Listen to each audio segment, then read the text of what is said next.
Les intempéries continuent d'affecter le nord du pays avec, on vient de le voir, des précipitations intenses enregistrées ces dernières heures, notamment dans la province de Tétouan. Dans ce contexte météo exceptionnel, les autorités assurent que la situation est maîtrisée grâce à une mobilisation anticipée et à des mesures préventives efficaces. Nous faisons le point tout de suite avec notre envoyé spécial sur place, Younes Benzineb.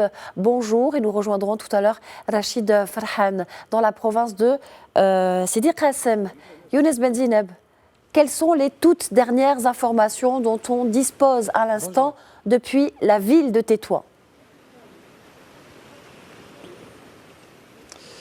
Oui, Nadia, les dernières informations dont nous disposons confirment que la situation reste stable et maîtrisée dans l'ensemble de la province. Les autorités ont renforcé la surveillance au niveau des barrages de Kharroub, Nakhla et Sherif Idrissi en étroite collaboration avec l'agence du bassin hydraulique du Loukous afin de maîtriser en temps réel les opérations de déversement. Les niveaux des WED exactement font l'objet d'un contrôle permanent, ce qui permet d'éviter toute montée soudaine des eaux. Aucun incident n'a été signalé jusqu'à présent. Les dispositifs de protection mis en place par les autorités ont justement permis d'éviter des débordements, notamment dans les zones sensibles exposées au risque d'inondation.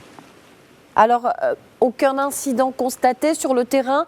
Précisément, comment s'est déroulée l'intervention des autorités locales face à ces pluies exceptionnelles ? Alors, l'intervention s'est déroulée de manière rapide et coordonnée.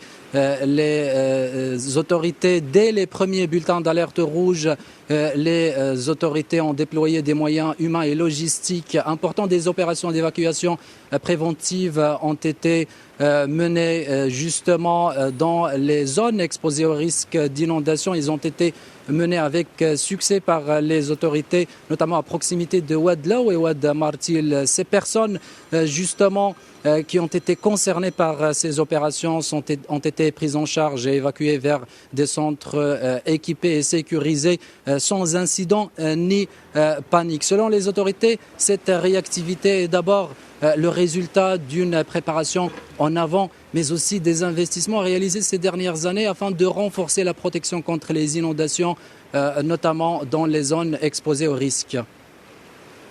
Alors, justement, quelles sont les nouvelles mesures annoncées, s'il y en a, et les recommandations adressées à la population de Tétouan, notamment pour les prochaines heures ?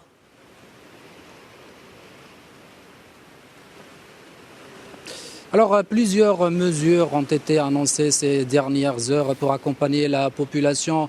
Un numéro d'urgence a été mis en service par les autorités. Ça a permis aux citoyens de signaler toute urgence ou bien toute situation d'urgence qui nécessite une intervention immédiate. Hier soir, l'autoroute reliant Tétouan à Fnidq a été ouverte gratuitement suite au blocage temporaire de la route nationale 16 dont la circulation est désormais rétablie afin de sécuriser la circulation.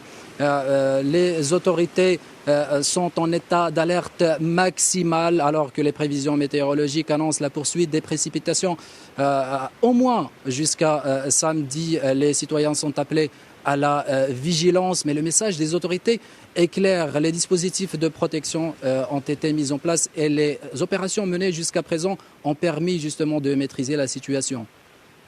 Merci infiniment Younes Benzineb, envoyé spécial de Média TV à Tétouan, vigilance extrême donc dans la ville de Tétouan. Également sous les eaux, la province de Sidi Qassem où nous rejoignons tout de suite notre envoyé spécial Rachid Farhan dans la commune de Khnichet. Rachid, bonjour. Bonjour Nadia. Alors, quel est l'impact de la montée des eaux de Oued Ouarra sur les habitants riverains à Khnichet ?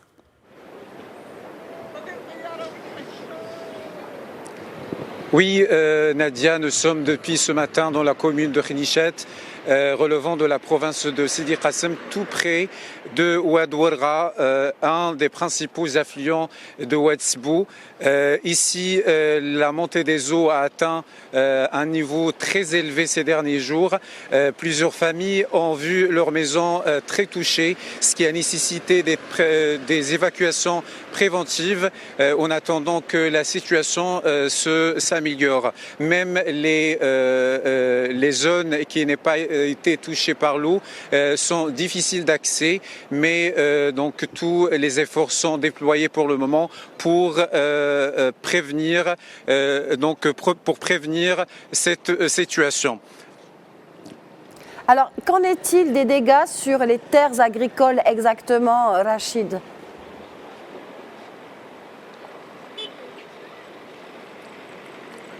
Oui, Nadia, ici, comme vous le savez, la région du Rarb ou la plaine du Rarb est une région particulièrement agricole.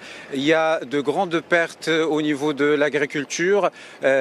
Plusieurs plaines donc sont très touchées par ces inondations. Plusieurs terres sont inondées, ce qui représente des dégâts très importants pour l'agriculture cette année.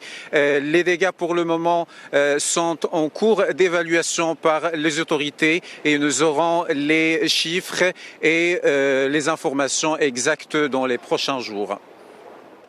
Donc des dégâts qui sont en cours d'évaluation. Vous nous dites, Rachid Farhan, vous suivez de près l'évolution de la situation vous-même sur place. Y a-t-il de nouvelles mesures adressées cette fois aux habitants de Khénichet, près de Oued Ouergha ?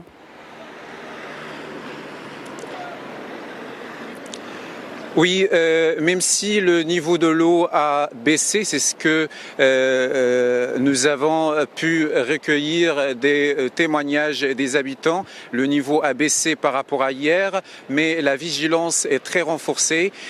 Cette route était jusqu'à ce matin coupée, mais la circulation est redevenue à la normale depuis il y a quelques heures. Donc la situation s'améliore, mais la vigilance reste très renforcée et les autorités appellent les citoyens à rester vigilants et aussi à suivre les consignes pour prévenir le danger. Merci Rachid Farhan d'avoir été avec nous en direct depuis la commune de Khénichet, envoyé spécial dans la province de Sidi Qassem, donc Rachid Farhan, ainsi que Younes Benzineb qui est à Tétouan. Oui, Rachid, je vous entends. Nadia, si vous le permettez, je voulais juste profiter de l'occasion pour donner un grand merci à Hayat Ziani derrière la caméra qui fait un énorme travail, qui m'accompagne dans cette mission ici dans la province de Sidi Qassem. Merci infiniment donc également à Hayat Ziani, à tous les caméramens et envoyés spéciaux et également Younes Benzineb qui est sous la pluie également à Tétouan. Merci à tous.